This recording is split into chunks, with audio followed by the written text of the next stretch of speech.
اعوذ باللہ من الشیطان الرجیم، بسم اللہ الرحمن الرحیم۔ السلام علیکم۔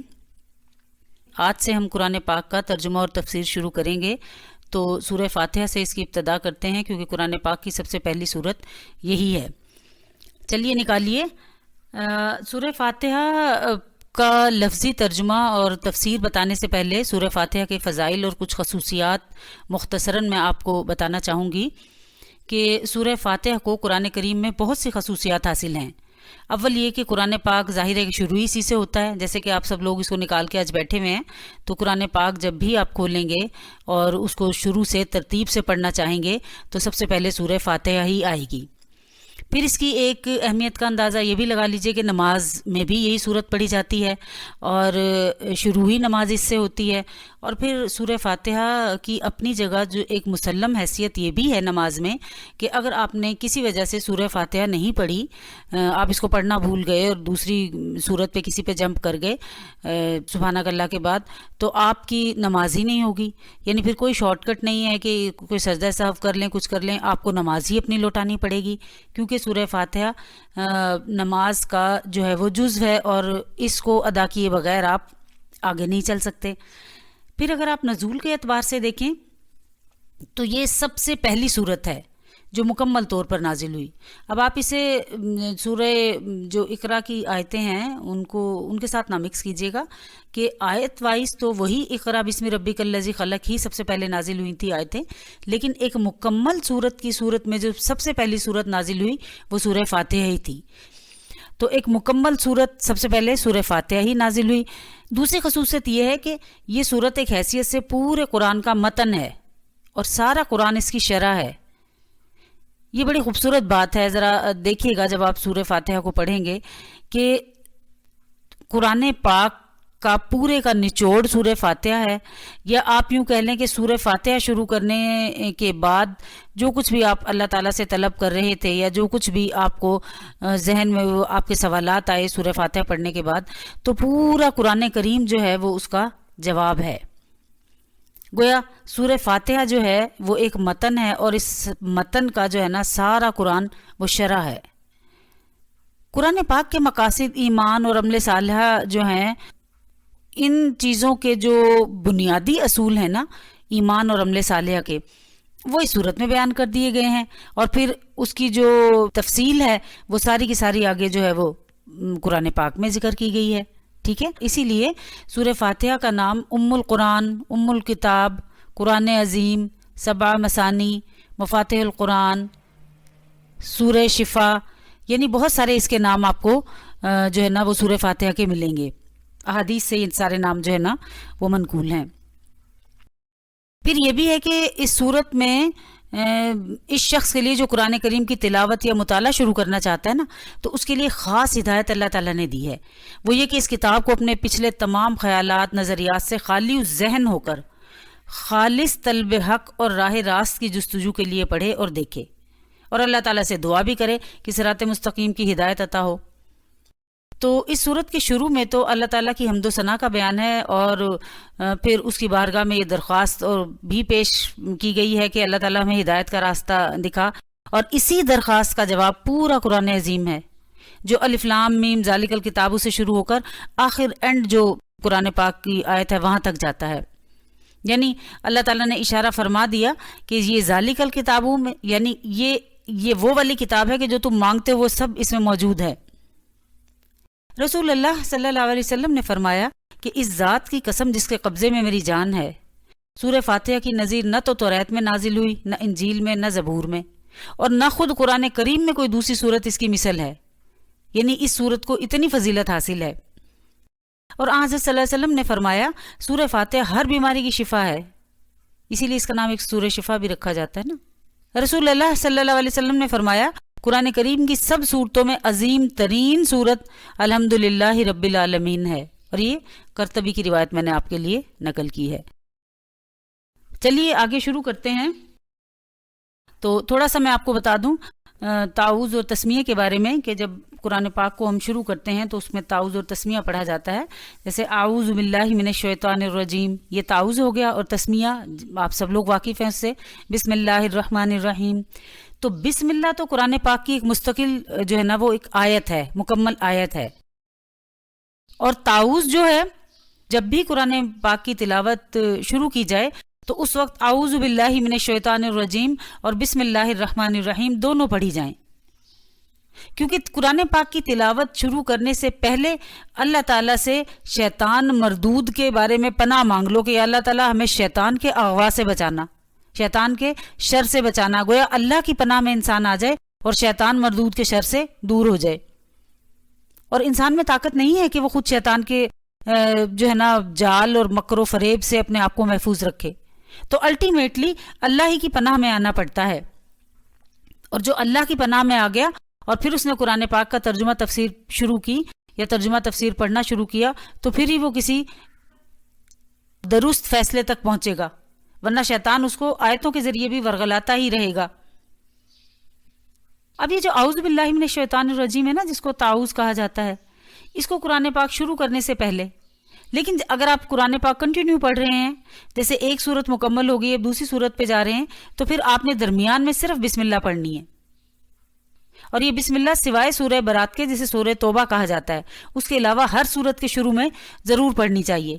لیکن اعوذ باللہ نہیں، اعوذ باللہ آپ نے تبھی پڑھنا ہے جب آپ قرآن پاک کو پڑھنا شروع کریں. جیسے جب قرآن پاک کھولا ہے اور اس کو آپ پڑھ رہے ہیں، پڑھنا شروع کیا ہے، تو آپ اس کو اعوذ باللہ سے شروع کیجئے.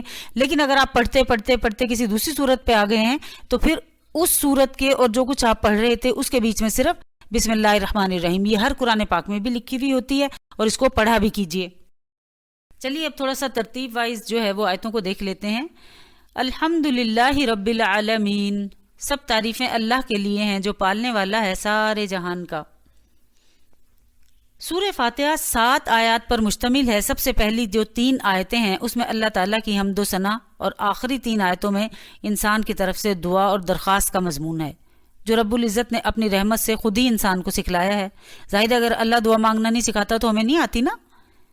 اور یہ جو درمیانی ایک آیت ہے اس میں دونوں چیزیں مشترک ہیں، یعنی کچھ حمد و ثنا کا پہلو ہے، کچھ دعا کا، درخواست کا.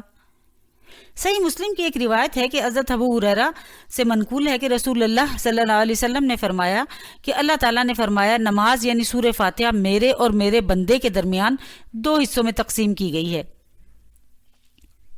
نصف میرے لیے ہے اور نصف میرے بندے کے لیے، اور جو کچھ میرا بندہ مانگتا ہے اس کو دیا جائے گا. پھر رسول اللہ صلی اللہ علیہ وسلم نے فرمایا جب بندہ کہتا ہے الحمدللہ رب العالمین تو اللہ تعالیٰ فرماتا ہے میرے بندے نے میری حمد کی. اور جب وہ کہتا ہے الرحمن الرحیم تو اللہ تعالیٰ فرماتا ہے میرے بندے نے میری تعریف اور ثنا بیان کی ہے. اور جب بندہ کہتا ہے مالک یوم الدین تو اللہ فرماتا ہے میرے بندے نے میری بزرگی بیان کی. اور جب بندہ کہتا ہے ایاک نعبد و ایاک نستعین تو اللہ تعالیٰ فرماتا ہے کہ آیت میرے اور میرے بندے کے درمیان مشترک ہے، کیونکہ اس میں ایک پہلو اللہ تعالیٰ کی حمد و ثنا کا ہے اور دوسرا پہلو بندے کی دعا اور درخواست کا ہے. اس کے ساتھ ہی یہ بھی ارشاد ہوا کہ میرے بندے کو وہ چیز ملے گی جو اس نے مانگی. پھر جب بندہ کہتا ہے اہدنا الصراط المستقیم تو اللہ تعالیٰ فرماتا ہے یہ سب میرے بندے کے لیے ہے اور اس کو وہ چیز ملے گی جو اس نے مانگی، یعنی ہدایت کا راستہ مانگا نا. اب دیکھیے الحمدللہ یعنی سب تعریفیں اللہ ہی کے لیے ہیں، یعنی دنیا جہان میں جہاں کہیں بھی کسی چیز کی تعریف کی جاتی ہے وہ در حقیقت اللہ تعالیٰ ہی کی تعریف ہے. کیونکہ اس جہان رنگ و بو میں جہاں ہزاروں حسین مناظر، لاکھوں دلکش نظارے، کروڑوں نفع بخش چیزیں انسان کے دامن دل کو ہر وقت اپنی طرف کھینچتی رہتی ہیں نا، اور اپنی تعریف پر مجبور بھی کرتی رہتی ہیں، تو ذرا گہری نظر سے دیکھا جائے تو ان سب چیزوں کے پردے میں ایک ہی دست قدرت کار فرما نظر آتا ہے، اور ساری تعریفیں در حقیقت اسی قادر مطلق کی ہیں، اور پھر کوئی دوسرا اس تعریف کا قابل بھی نہیں ہے. جب ساری کائنات میں لائق کے حمد و ثنا در حقیقت ایک ہی ذات ہے تو پھر عبادت کی مستحق بھی وہی ذات ہونی چاہیے. معلوم یہ ہوا کہ الحمدللہ اگرچہ حمد و ثنا کے لیے لایا گیا ہے لیکن اس ضمن میں ایک موزانہ انداز سے مخلوق پرستی کی بنیاد بھی ختم کر دی گئی اور دل نشین طریقے پر توحید کی تعلیم دی گئی. غور کیجئے تو قرآن کے اس مختصر سے ابتدائی جملے میں ایک طرف تو اللہ تعالیٰ کی حمد و ثنا کا بیان ہے تو دوسری طرف اس دنیا کی روشنی اور رنگ و بو میں الجھے ہوئے دل و دماغ کو ایک حقیقت کی طرف بھی متوجہ کر کے اللہ تعالیٰ نے مخلوق پرستی کی جڑ کاٹ دی ہے۔ سب سے پہلے ایمان کا جو رکن توحید ہے وہ نقش اس کے دل پہ جما دیا ہے۔ اب دیکھیے، رب کے معنی تو عربی لغت کے اعتبار سے تربیت اور پرورش کرنے والے کے ہیں۔ یہ لفظ صرف اللہ تعالیٰ کی ذات پاک کے لیے مخصوص ہے۔ کسی مخلوق کو بغیر اضافت کے رب کہنا جائز نہیں ہے، کیونکہ ہر مخلوق خود محتاج ہے اللہ تعالیٰ کی، پھر وہ کسی دوسرے کی پرورش کیا کرے۔ اور یہ جو عالمین ہے، عالم، آسمان، چاند، سورج، تمام ستارے، سیارے، فضا، فرشتے، جن، زمین، اس کے تمام مخلوقات، انسانات، حیوانات، جمادات، نباتات، ان سب چیزوں کا ایک ایک جہان ہے نا۔ اس لیے رب العالمین کے معنی یہ ہوئے کہ اللہ تعالیٰ تمام اجناس کائنات کی ترتیب کرنے والے ہیں، یعنی اللہ تعالیٰ نے صرف انہیں پیدا نہیں کیا بس، بلکہ ان چیزوں کو چلا بھی رہا ہے، ایک مستحکم اور مضبوط نظام سے ان سب چیزوں کو قائم بھی رکھا ہوا ہے۔ پھر ہم تو عام طور پہ عالم ہم یہی کہتے ہیں نا، ایک ہی عالم ہے جس میں ہم رہ رہے ہیں، ایک اوپر عالم ہے جو موت کے بعد جہاں ہم جائیں گے، ایسے ہی ہم سوچتے ہیں نا، دو ہی عالم ہیں۔ لیکن زمین کے نیچے کتنے عالم ہیں، کتنی تہیں ہیں، کتنا کچھ ڈکلیئر ہو چکا اور کتنا کچھ ہونا باقی ہے۔ اسی طرح آسمان کی بلندیوں کو کتنا انسان چھو چکا اور کتنا ابھی چھونا باقی ہے، یہ کوئی نہیں جانتا۔ حضرت ابو سعید خدری رضی اللہ تعالیٰ عنہ سے منقول ہے کہ عالم جو ہے نا وہ 40,000 ہیں۔ یہ دنیا مشرق سے مغرب تک ایک عالم ہے اور باقی اس کے سوا ہیں۔ پھر ہمیں یہ سوچنا چاہیے کہ ہم تو جیسے آسمان پہ کون سی مخلوق رہتی ہے یہ خدا ہی بہتر جانتا ہے۔ جب اللہ تعالیٰ نے پتھر میں کیڑا پیدا کیا ہوا ہے، یہ زمین جو ہمیں نظر آ رہی ہے، پھر اس کے نیچے گیلی مٹی، پھر اس کے نیچے پانی، پھر پانی کے بعد پھر مزید خشکی، چٹانیں ہیں تہ در تہ، اس میں خزانے مدفون ہیں، نہ معلوم کتنے عالم زمین کے ہی نیچے ہیں۔ پھر اسی طرح آسمان کی وسعتوں کو دیکھیے، اگرچہ وہ ہماری دسترس میں نہیں ہیں لیکن موجود ہیں۔ دیکھیے، کوئی شخص ہوا کے بارے میں یہ کہہ سکتا ہے کہ میں نے ہوا کو دیکھا ہے، لیکن ہر بندہ یہ ماننے پہ مجبور ہے کہ ہوا ہے، حالانکہ نہ میں نے دیکھا ہے نہ آپ نے دیکھا ہے۔ کسی نے اسے پکڑ کے اس کی کوئی فزیک، کوئی شبیہ، کوئی شکل نہیں کبھی بنائی کہ ہوا ایسی ہوتی ہے، لیکن سب مانتے ہیں کہ ہوا ہے، اور ہوا نہ ہو تو دنیا کا کوئی بھی جاندار زندہ نہ رہے۔ یہ اللہ تعالیٰ کا وہ انمول خزانہ ہے جو وہ فری میں ہر ایک کو دیے جا رہا ہے، چاہے اس کی کوئی فرما برداری کرے یا نہ کرے۔ کبھی کسی کو سانس کا مسئلہ ہو نا تو دیکھتے ہیں کیسے وہ تڑپتا ہے، آکسیجن اس کو لگانی پڑ جاتی ہے۔ تو ہوا ہے، ہم مانتے ہیں، پروون ہے سائنس سے کہ ہوا ہے۔ تو اسی طرح عالم بھی ہیں، کتنے ہیں یہ اللہ ہی بہتر جانتا ہے۔ الرحمن الرحیم، بے حد مہربان، نہایت رحم والا۔ اس آیت میں اللہ تعالیٰ نے اپنی صفت رحمت کا ذکر فرمایا ہے رحمان اور رحیم سے، اور یہ دونوں صیغے مبالغہ کے ہیں جس میں رحمت خداوندی کی وسعت، کثرت اور کمال کا بیان ہے۔ اس صفت کے ذکر کرنے میں شاید اس طرف اشارہ ہے کہ تمام کائنات و مخلوقات کی ترتیب اور پرورش اور اس کی ذمہ داری جو اللہ تعالیٰ نے خود اپنے ذمہ لے رکھی ہے، وہ کسی اپنی ضرورت یا دباؤ یا مجبوری سے نہیں کر رہا اس کائنات کے نظام کو، بلکہ سب کچھ اس کی صفت رحمت کا تقاضا ہے۔ اگر پوری کائنات نہ ہو تو پھر بھی اس کا کچھ نقصان نہیں ہے، یعنی دنیا میں ایک بھی مسلمان نہ رہے تب بھی اللہ کا کچھ نہیں بگڑ رہا، دنیا میں سارے لوگ مسلمان ہو جائیں تب بھی اللہ کو کوئی فائدہ نہیں ہے۔ اب یہ جو رحمان اور رحیم کی صفت ہے نا، تو رحمان تو وہ سب کے لیے، اپنی تمام مخلوق کے لیے وہ رحمان ہے۔ کس طرح کہ دیکھیے، کوئی کافر ہے، مشرک ہے، اس دنیا میں دھوپ، پانی، ہوا، روشنی، سورج سے فصلوں کا پکنا، پھر دنیا میں جو رزق، روزی روٹی، بچوں کی پیدائش، علم، اختیار، ہنر، اللہ تعالیٰ ہر چیز دیے جا رہا ہے نا، اپنے ماننے والوں کو بھی نہ ماننے والوں کو بھی، اس لیے کہ وہ رحمان ہے، سبھی اس کے بندے ہیں، وہ سبھی کا خیال کرتا ہے، سبھی اس کی مخلوق ہے نا۔ پھر جانور ہیں، جانوروں کا جینا مرنا ہر چیز اللہ تعالیٰ نے اپنے ذمہ لے رکھی ہے، ہر رزق اس کے اسباب، یہ سب کچھ کیونکہ وہ اس کی صفت جو رحمان ہے نا، اس کے انڈر وہ سب پہ رحم فرماتا ہے، سب پہ۔ کبھی دیکھا ہے جو کافر مشرک ہیں وہ اللہ تعالیٰ کے بارے میں کوئی کلمہ کفر بک رہے ہوں یا کچھ کہہ رہے ہوں، یا مستقل جو کافر ہے بہرحال وہ تو حالت کفر میں ہر وقت ہی گناہ کر رہا ہوتا ہے، تو کبھی دیکھا اللہ میں نے تڑاک سے اس کی ایک ٹانگ ہی توڑ دی کہ اس نے تو جو ہے نا وہ برا بھلا کہا ہے نبیوں کو؟ ایسا کچھ نہیں ہوا نا، چل رہا ہے۔ ہم سے زیادہ اچھے ان کے کمپلیکشن، ہائٹ، دماغ، سکن، بال، سب چیزیں ہم سے زیادہ اچھی ہیں نا ان لوگوں کے پاس۔ کس لیے ہیں؟ کہ وہ سب اللہ تعالیٰ کے بندے ہیں۔ اللہ تعالیٰ نے سب کی روزی روٹی کا بندوبست اس دنیا میں کر رکھا ہے، کیونکہ ساری اس کی مخلوق ہے۔ کبھی بارش نے انکار کیا ہے کسی کافر پہ برسنے سے؟ اللہ تعالیٰ نے اس کو حکم دے رکھا ہے نا کہ وہ کافر کو بھی فائدہ پہنچائے گی۔ کبھی کافر کی زمین نے فصلیں اگانے سے انکار کیا ہے؟ کبھی سورج نے فصلوں کو پکانے سے انکار کیا ہے؟ یہ اللہ تعالیٰ کی صفت رحمان کے انڈر ساری مخلوق کو اللہ تعالیٰ مسلسل لگاتار مستقل فائدہ دیے ہی چلا جا رہا ہے۔ اس میں مسلمان اور غیر مسلم کسی کی تخصیص نہیں ہے۔ اب آئیے دوسری صفت کی طرف، جو رحیم ہے نا، اللہ تعالیٰ کی یہ صفت صرف مسلمانوں کے لیے ہے۔ رحمان وہ سب کے لیے ہے، لیکن رحیم صرف مسلمانوں کے لیے ہے۔ اور مسلمانوں کو اس کی سب سے زیادہ ضرورت کب پڑے گی اس صفت کی، اور سب سے زیادہ اس صفت کے بارے میں حسرت کا مقام کافروں کو کب ہوگا؟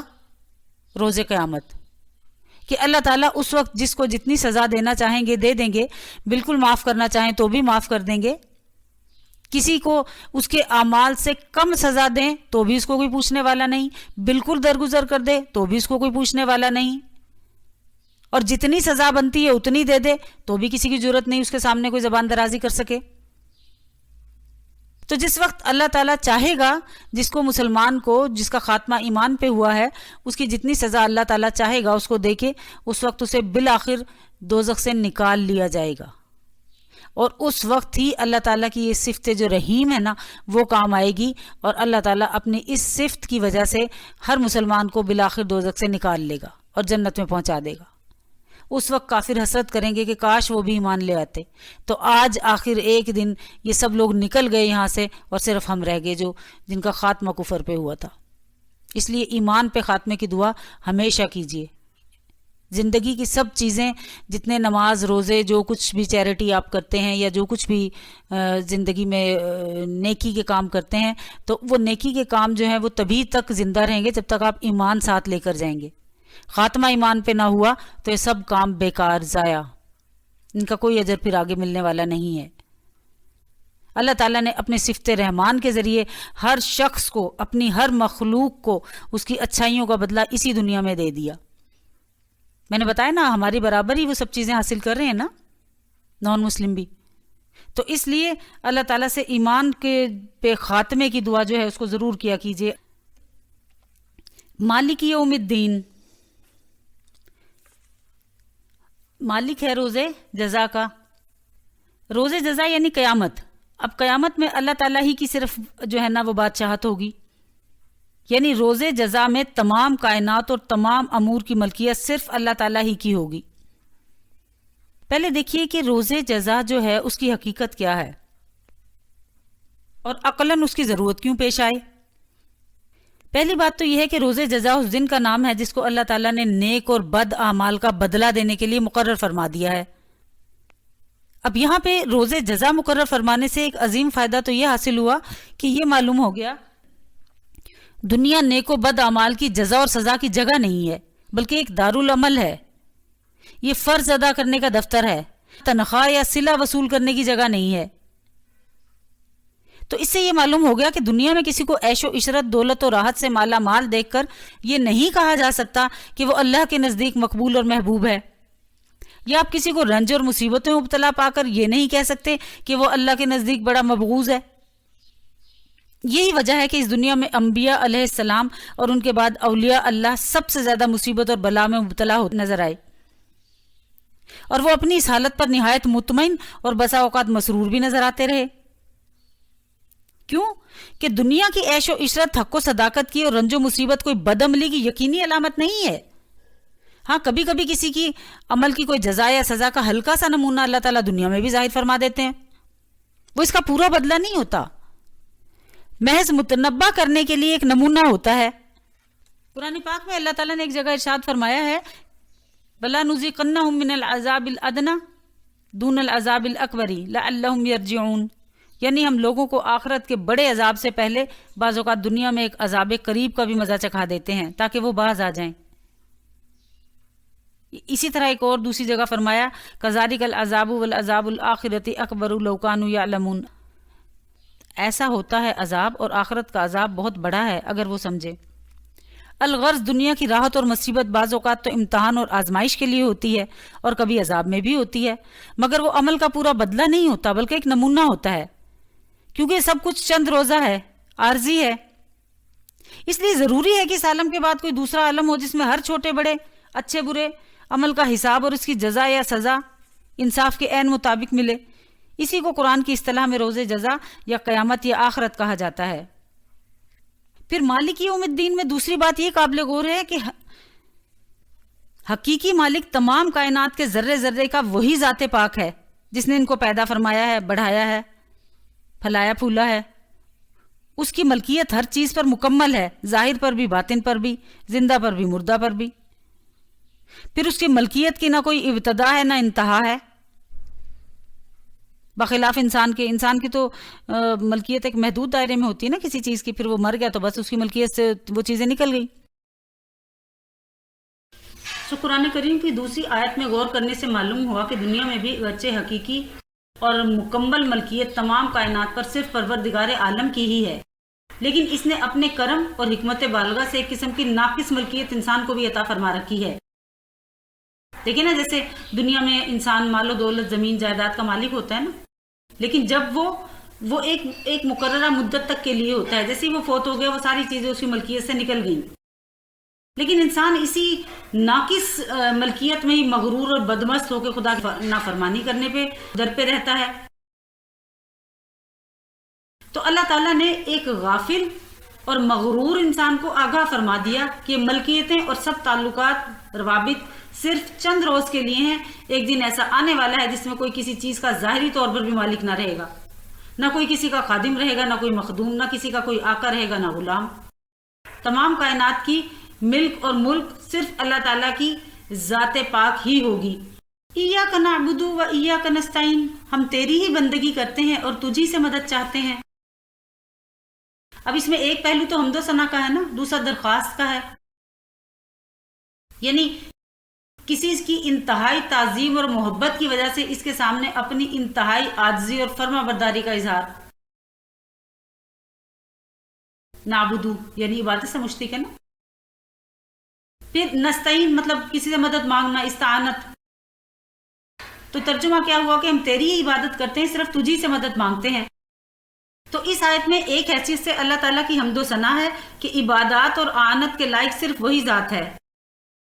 پھر ہم تجھی سے مدد مانگتے ہیں، اب کس کام میں مدد مانگتے ہیں اس کا ذکر نہیں نہ ہے، لیکن جمہور مفسرین نے لکھا ہے کہ اس کا ذکر نہ کرنے میں عموم کی طرف اشارہ ہے۔ عموم کی طرف اشارہ ہونے کا مطلب یہ ہے کہ ہم اپنی عبادت ہر دینی اور دنیاوی کام اور ہر مقصد میں صرف آپ ہی کی مدد چاہتے ہیں۔ پھر عبادت صرف نماز روزے کا نام نہیں ہے۔ امام غزالی نے اپنی کتاب میں عبادت کی 10 قسمیں لکھی ہیں: نماز، روزہ، زکوٰۃ، حج، تلاوت قرآن، ہر حالت میں اللہ کا ذکر کرنا، حلال روزی کے لیے کوشش کرنا، پڑوسی اور ساتھی کے حقوق ادا کرنا، لوگوں کو نیک کاموں کا حکم کرنا اور برے کاموں سے منع کرنا، رسول اللہ صلی اللہ علیہ وسلم کی سنت کا اتباع کرنا۔ اس لیے عبادت میں اللہ تعالیٰ کے ساتھ کسی کو شریک نہ کرنے کے معنی یہ ہو گئے کہ نہ کسی کی محبت اللہ تعالیٰ کے برابر ہو، نہ کسی کا خوف اس کے برابر ہو، نہ کسی سے امید اس طرح کی ہو، نہ کسی پر بھروسہ اللہ کے مثل ہو، نہ کسی کی اطاعت اور خدمت اور کام کو اتنا ضروری سمجھے اتنا اللہ تعالیٰ کی عبادت کو۔ پھر اللہ کے سامنے مکمل تذلل کا اظہار کرے، عاجزی اور تذلل کا اظہار۔ پھر ایسا تذلل اور ایسی عاجزی کسی دوسرے کے لیے نہ کرے، جیسے رکوع اور سجدہ وغیرہ، یہ صرف اللہ تعالیٰ کی ذات کے لیے ہو، اس میں کسی دوسرے کو شامل نہ کیا جائے۔ پھر فرمایا اہدنا الصراط المستقیم، دکھلا ہم کو سیدھا راستہ، صراط الذین انعمت علیہم، راستہ ان لوگوں کا جن پر تو نے انعام فرمایا، غیر المغضوب علیہم ولا الضالین، نہ ان لوگوں کا کہ جن پر تیرا غضب نازل ہوا۔ اب یہاں پر جو ہدایت مانگی گئی ہے کہ ہدایت کے اصلی معنی تو یہ ہیں کہ کسی شخص کو منزل مقصود کی طرف مہربانی کے ساتھ رہنمائی کرنا اور ہدایت کرنا۔ تو ہدایت کرنا حقیقی معنی میں صرف اللہ تعالیٰ ہی کا فعل ہے، یعنی انسان اور جن یا جو مخلوقات اللہ تعالیٰ کی ہیں، یعنی انسان اور جن ہی ہیں نا مکلف شرعی احکامات کے، تو ان کی ہدایت کے لیے انبیاء اور آسمانی کتابوں کے ذریعے ہر انسان کو اللہ تعالیٰ نے ہدایت پہنچا دی۔ پھر کوئی اس کو قبول کر کے مومن بن جائے، مسلم بن جائے، تو کوئی رد کر کے کافر ٹھہر جائے۔ پھر ایک ہدایت کا درجہ وہ ہے جو صرف مومنین اور متقین کے ساتھ مخصوص ہے، اور یہ ہدایت بھی اللہ تعالیٰ کی طرف سے بلا واسطہ انسان پر فائز ہوتی ہے۔ اسی ہدایت کا دوسرا نام توفیق ہے، یعنی ایسے اسباب اور حالات اللہ تعالیٰ پیدا کر دے کہ قرآنی ہدایات کا قبول کرنا اور ان پر عمل کرنا آسان ہو جائے، اور اس کی خلاف ورزی کو دشوار سمجھا جائے۔ اب یہ جو ہدایت ہے نا، اس کے درجات غیر متناہی ہیں، اور یہی درجہ انسان کی ترقی کا سبب بھی بنتا ہے۔ اعمال صالح کے ساتھ اس کے درجہ ہدایت میں بھی زیادتی ہوتی چلی جاتی ہے۔ پھر فرمایا صراط الذین انعمت علیہم، راستہ ان لوگوں کا جن پر تو نے انعام کیا۔ اللہ تعالیٰ نے انعام یافتہ جو طبقات ہیں نا، ان کو 4 حصوں میں تقسیم کیا ہے: انبیاء، صدیقین، شہداء اور صالحین۔ تو انبیاء تو معصوم ہے نا، سب سے پہلا درجہ تو ہدایت کا، اعلیٰ درجہ جو ہے ہدایت کا، وہ انہی نے حاصل کیا۔ پھر صدیقین، یعنی جو لوگ انبیاء علیہ السلام کی امت میں سب سے زیادہ رتبے والے ہوتے ہیں اور ان کی تصدیق کرتے ہیں، جیسے صحابہ وغیرہ، تو ان کے کمالات باطنی بھی ہوتے ہیں اور ظاہری بھی ہوتے ہیں۔ پھر شہداء، یعنی دین کی محبت میں اپنی جان دے دینے والے، صرف اللہ کا نام بلند کرنے کے لیے اپنی جان کو قربان کرنے والے۔ پھر اس کے بعد عام صالحین، جو شریعت کے پوری طرح جو ہے نا وہ تابع ہوتے ہیں، واجبات میں بھی مستحبات میں بھی۔ ان لوگوں کو عرفاً نیک اور دیندار کہا جاتا ہے۔ تو ان 4 طبقوں پر اللہ تعالیٰ نے اپنا خاص فضل فرمایا۔ اب انبیاء اور صدیقین تو گئے، اور جو شہداء ہیں اور جو عام صالحین ہیں وہ تا قیامت رہیں گے۔ تو اللہ تعالیٰ سے ہم نے ان لوگوں کا راستہ مانگا ہے کہ جن لوگوں پر ان 4 چونکہ فرقوں پر اللہ تعالیٰ کی عنایت سب سے زیادہ ہیں، تو ہم نے یہاں یہ دعا مانگی کہ اللہ تعالیٰ ہمیں ان لوگوں کے راستے پر چلا۔ غیر المغضوب علیہم ولا الضالین، اور نہ کہ راستہ ان لوگوں کا جن پر آپ کا غضب نازل ہوا، یہ جو گمراہ ہوئے۔ ضلالت ہوتا نا گمراہی۔ اب یہاں مغضوبی علیہم سے وہ لوگ مراد ہیں جو دین کے احکام کو جاننے پہچاننے کے باوجود شرارت یا نفسانی اعراض کی وجہ سے ان کی خلاف ورزی کرتے ہیں، یا دوسرے لفظوں میں یہ کہہ لیں کہ احکام الہیہ کی تعمیل میں کوتاہی، یعنی افراط و تفریط میں رہتے ہیں ہر وقت، جیسے یہود کا حال تھا کہ دنیا کے ذلیل مفاد کی خاطر دین کو قربان کرتے، انبیاء کی توہین کرتے۔ تو ضالین سے مراد وہ لوگ ہیں جو ناواقفیت اور جہالت کے سبب دین کے معاملے میں غلط راہ میں پڑ گئے اور دین کے مقررہ حدود سے نکل کر افراط اور غلو میں مبتلا ہو گئے، جیسے عام طور پر نصارہ تھے کہ نبی کی تعظیم میں اتنا بڑھے کہ انہیں خدائی بنا لیا۔ ایک طرف یہ ظلم کہ اللہ کے انبیاء کی بات نہ مانیں، انہیں قتل کرنے سے گریز نہ کریں، تو دوسری طرف یہ زیادتی کہ انہیں خدائی بنا لیں۔ حاصل کلام یہ ہوا کہ ہم وہ راستہ نہیں چاہتے جو اعراض نفسانی کے تابع بد عمل اور دین میں تفریط کرنے والوں کا ہے، نہ وہ راستہ چاہتے ہیں جو جاہل گمراہ اور دین میں غلو افراد کرنے والوں کا ہے، بلکہ ان کے درمیان کا سیدھا راستہ چاہتے ہیں جس میں نہ افراط ہے نہ تفریط۔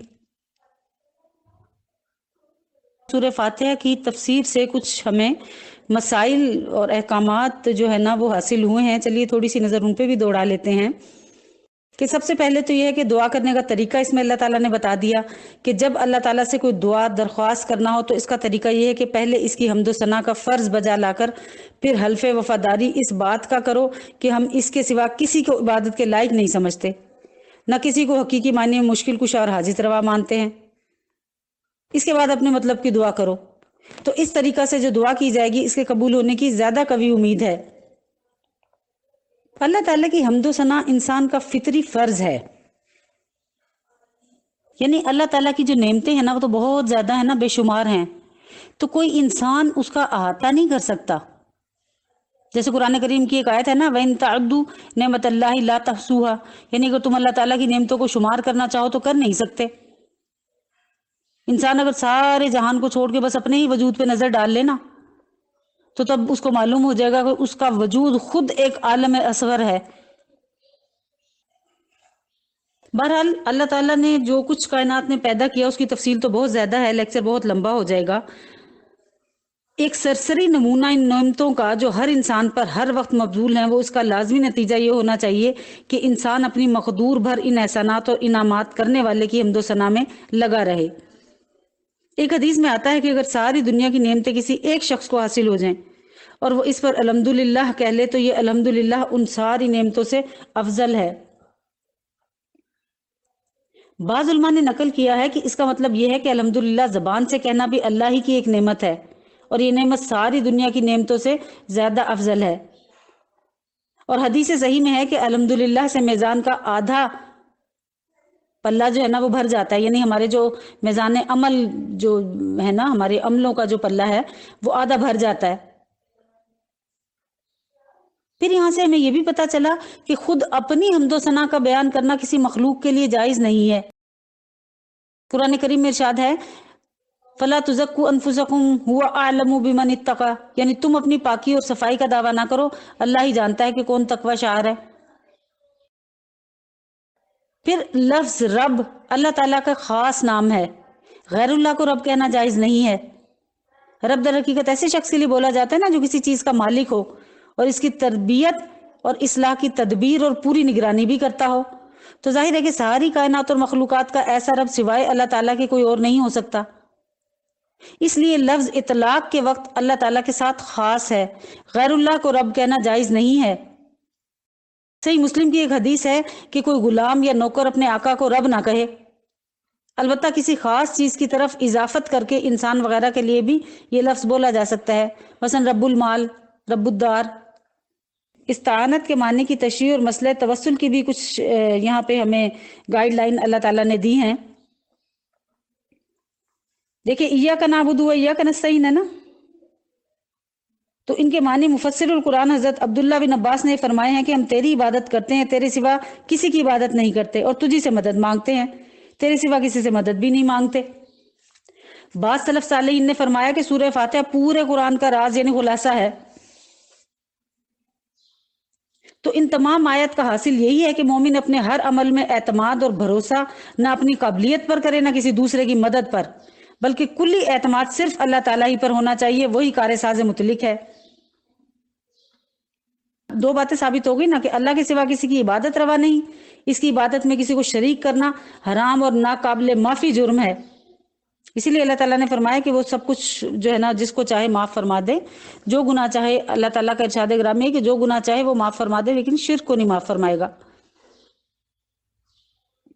اب آپ کہیں گے کہ مسئلہ استعانت جو ہے تو وہ دنیا میں تو ہم ایک دوسرے سے کچھ نہ کچھ مانگتے ہی رہتے ہیں نا، مادی اسباب جو ہوتے ہیں نا ان کے ماتحت ہر انسان دوسرے انسان سے کچھ نہ کچھ لیتا دیتا رہتا ہے، تو اس کے بغیر تو ویسے ہی دنیا کا نظام چل ہی نہیں سکتا، کیونکہ صنعت کار اپنی صنعت کے ذریعے ساری مخلوق کی خدمت کرتا ہے، مزدور، معمار، بڑھئی، لوہار سب مخلوق کی مدد میں لگے ہوئے ہیں، ہر شخص ان سے مدد لینے مانگنے پر مجبور ہے۔ تو ظاہر ہے کہ یہ کسی دین اور شریعت میں ممنوع نہیں ہے کہ وہ اس استعانت میں داخل نہیں ہے جو اللہ تعالیٰ کے ساتھ مخصوص ہے۔ کسی شخص، ولی، پیر، فقیر سے اس طرح دعا مانگنا کہ اس کو اپنا اصل حاجت روا سمجھنا، یہ شرک اور حرام ہے۔ اسی طرح کسی فرشتے یا پیغمبر یا ولی یا کسی اور انسان کو اللہ تعالیٰ کی طرح قادر مطلق اور مختار مطلق سمجھ کر اس سے اپنی حاجت مانگے تو یہ کھلا ہوا کفر ہے۔ لیکن کسی کو دعا کے لیے کہنا کہ آپ میرے لیے دعا کر دیں بالکل جائز ہے۔ مختصراً میں آپ کو یہ بتا دوں کہ عقیدہ تو یہی رکھنا ہے کہ سب کچھ اللہ تعالیٰ کی قدرت اور مشیت سے ہی ہو رہا ہے، اور اس کے ساتھ انبیاء اور اولیاء کی عظمت اور جو ضرورت ہے اس کا بھی اعتراف ضروری ہے، اس لیے اس کے بغیر رضائے الہی اور طاعت احکام خداوندی سے محروم رہے گا۔ اللہ تعالیٰ مجھے اور آپ کو قرآن پاک کا درست فہم عطا فرمائے اور اپنی جناب سے ہمیں صراط مستقیم پہ رکھے، آمین۔ وآخر الدعوانا ان الحمد للہ رب العالمین۔